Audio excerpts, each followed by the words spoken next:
social problems such as these. Do you think that there is a connection between addiction and capitalism? Yes, I think that there's a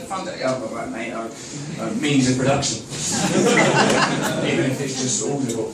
But no, what I think is that yes, of course, there is a pathological element to addiction. It is a disease. There's people that seem to have more of a propensity towards it, but of course there is also a social component to it. It's like, as you said to John, like addiction and alcoholism are found everywhere across class strata, and these are the kind of strata that perhaps need to be removed because it seems to be there's another way of separating us from one another. But it's definitely worse to have any kind of health problem and not have access to funds. There's no question about it, whether it's cancer or addiction. And yes, I think if you have large numbers of hugely dissatisfied people and the only way that they can change the way they feel is through drugs and alcohol, it would be mad if they didn't take that opportunity. So definitely, without question. And John, you mentioned that some of the people that you've spoken to, it's not just kind of working class communities, those that bear in front of austerity, but it's also middle class communities that suffer from this. Yeah, I mean, addiction affects everybody, obviously.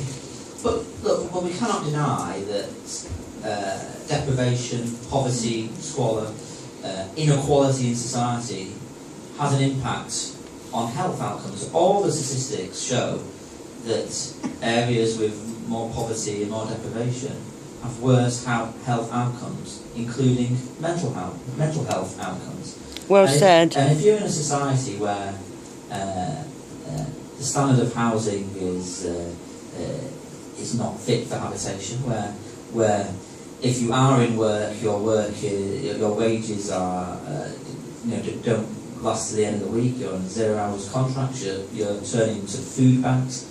The pressures that we have, or the economic pressures on people in society, is leading to wider mental health issues. And that in itself will lead to addiction issues, because as Russell says, some people can only respond to that, or will only respond to that, by turning to drink or drugs. So yes, there is a huge connection, and things are getting worse. I mean, one of the things that I'm